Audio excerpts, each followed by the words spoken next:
Hi guys, it's the Island Girl and I'm back with another one for you today. And today I'm reacting to America Really Messed Me Up and probably you too. I'm getting this one from the Hickens Diary. The link will be in the description below. Please go over and show her some love. She has amazing content on her channel and there's no going around that, guys. I'm serious. She has awesome content on her channel. So go over there, show her some love, tell her your Island Girl sent you. All right. With that said, we're going to dive right into this video because I want to see what she means by America messed me up and probably you too. Let's see where she's going with this one. So if you're new here, welcome. And to all my regular schmeglers, day one, Sudie Pie, Sudie Pools, come on in, right back. Let's check this one out together. Here we go right about now. So America really messed me up. Okay. And I didn't even understand how much until I left to move here to the UK.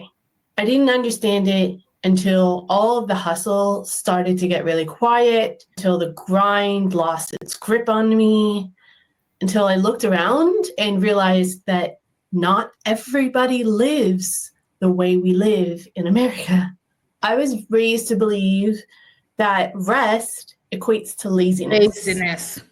That if you weren't exhausted at the end of the week, then you really weren't working hard enough and you didn't put enough into your day. And woo! She is spot on with this one. That's the mindset here in America.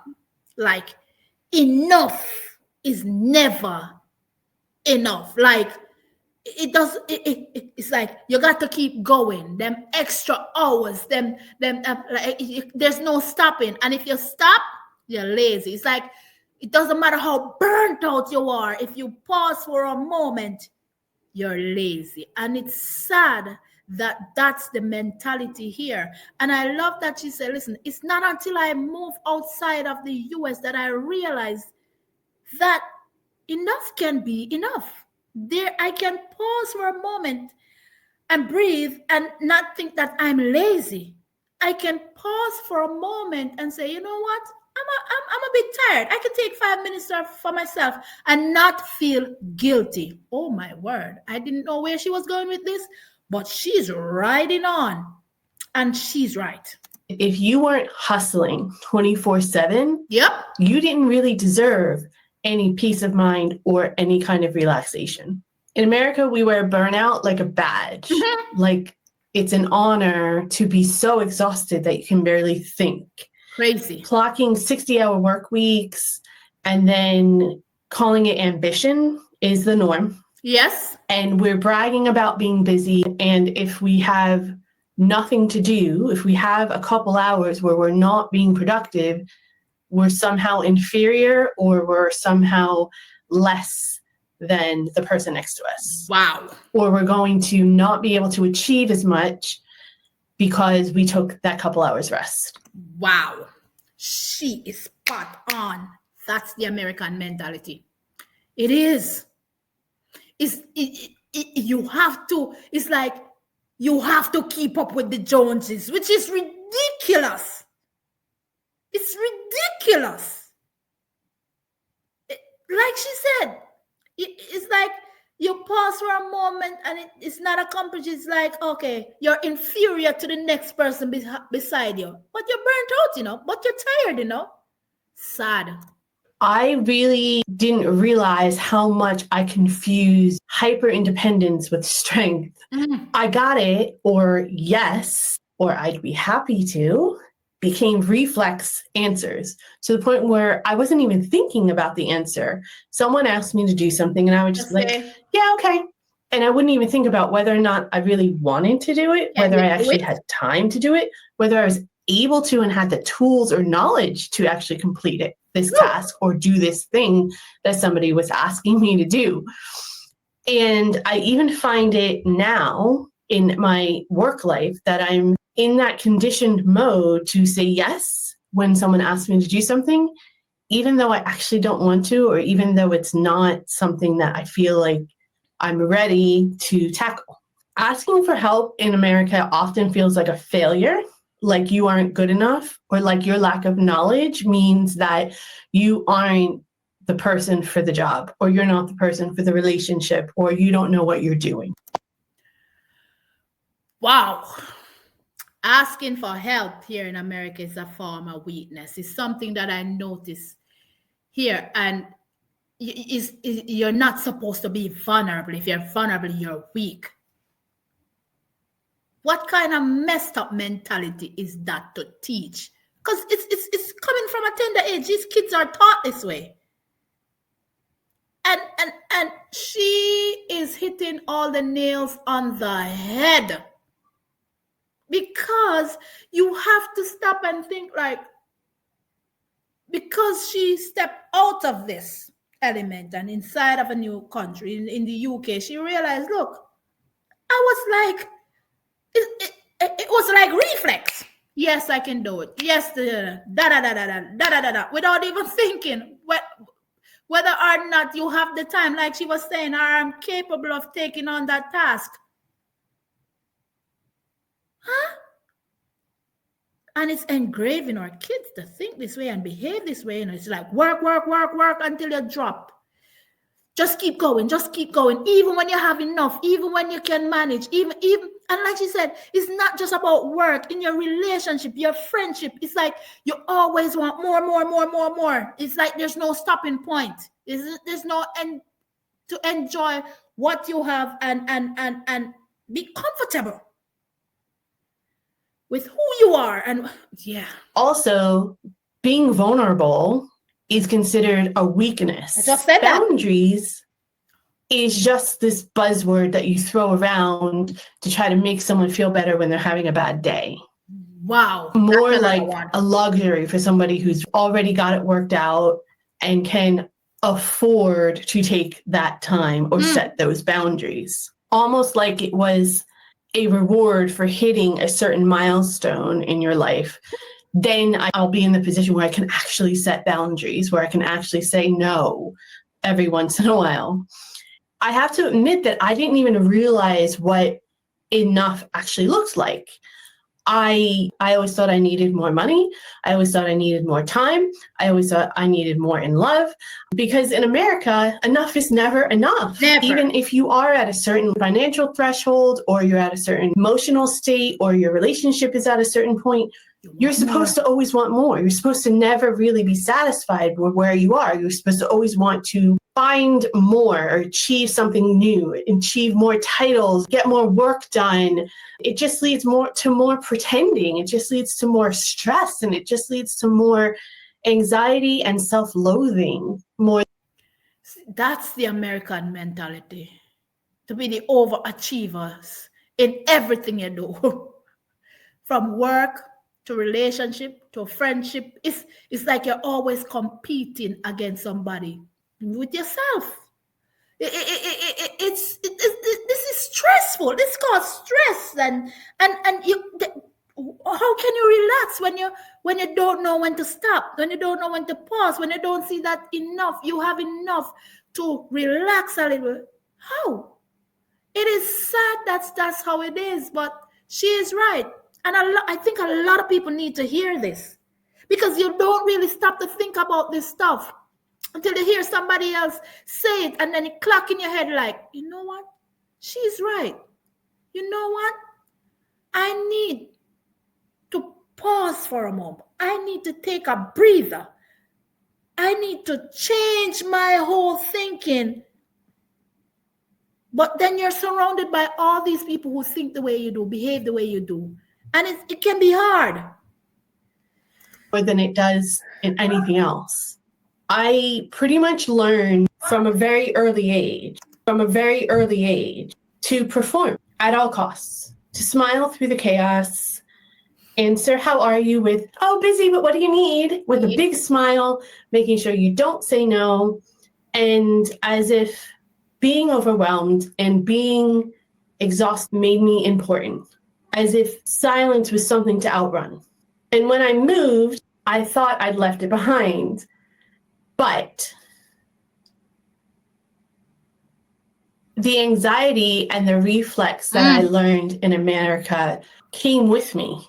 Yep. And that automatic instinct to overwork was still hardwired in me. It was still part of my instincts, part of my life. Yep. Because America doesn't just live in geography. You always absorb what's around you in your environment. That's true. And that whole mindset just stayed with me. And I just realized recently that it's probably going to take a lot longer to go away than I realized.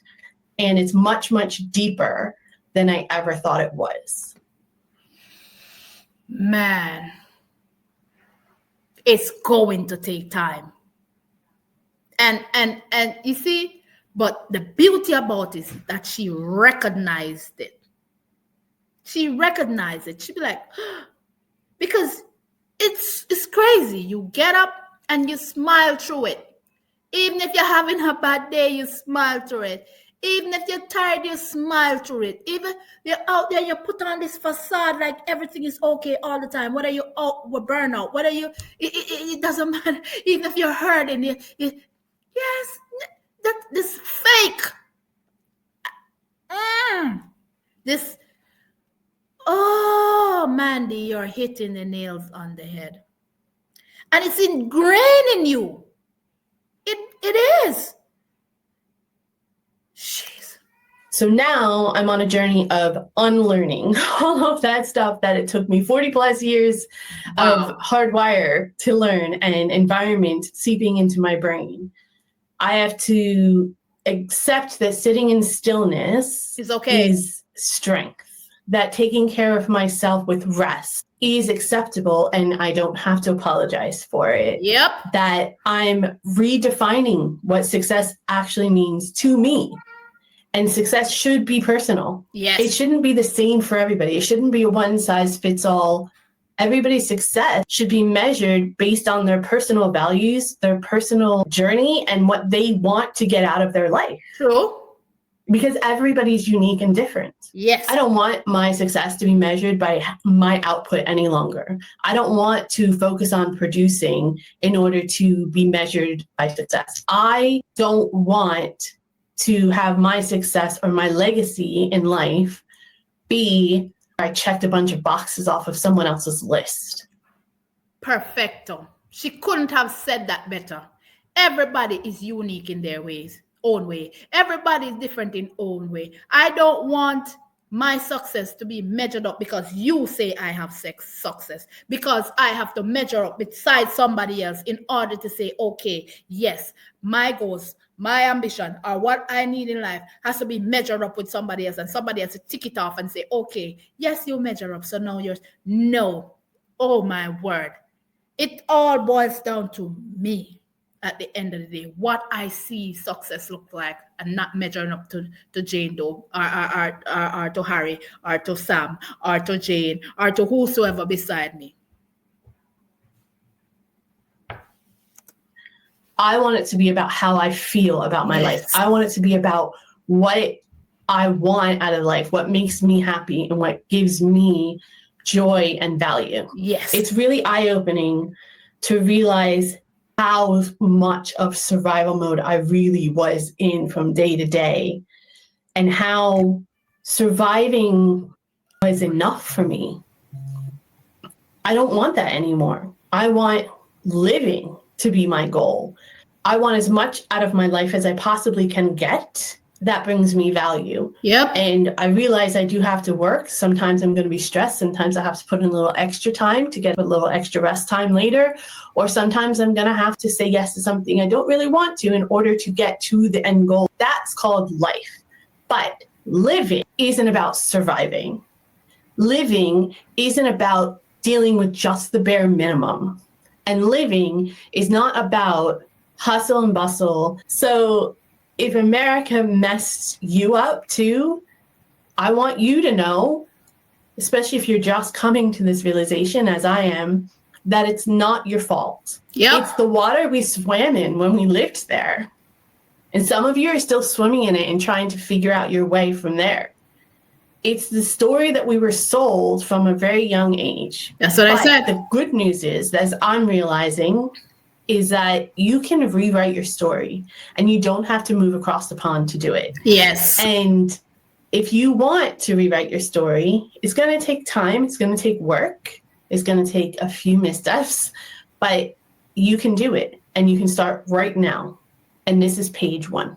So I invite you to please share your story. I would love to hear it. I really want to try to connect with some other expats.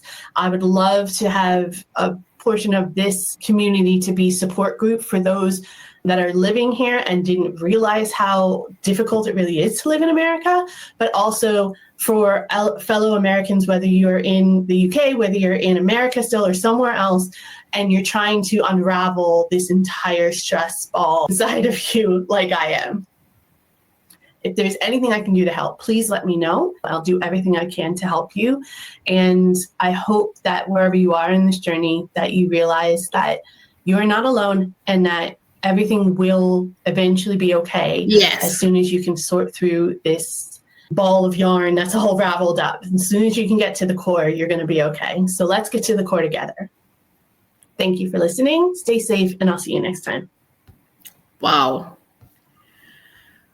Ooh, child. Ooh, child. Beautiful video. And I love her ending. And I love that, you know, she's like, I want this to be a community where you can come together after you come to the realization or you're trying to unravel what you've learned. Because it's not easy. It really isn't. It really isn't, guys, because and like you said, whether you're still in the US, you know, you can unravel it. You can decode yourself and start and to be okay and to know that it will be okay eventually. It will be. But at the end of the day, it still starts with you. You gotta want that change as well. Is a lot of people haven't even come to the realization that they're really messed up, you know? That America really messed you up with the way you think and behave. It does, you know, when it's been a part of your life for so long. And it is sad that that's how it is. And, you know, and it's heartbreaking to know that you have to fight so hard to unravel this ball of yarn, as she put it, a good way to imagine it, you know. It is. But it's doable. Beautiful video, like she said. She didn't spew nothing, say anything wrong, or, you know, because, like I said, it's relatable to many. Wow. Please go over and show her some love. Go in the comment section, you know, show her some love and let's chat it up over there, because I'll be in her comment section as well. Be good, be kind, be safe out there.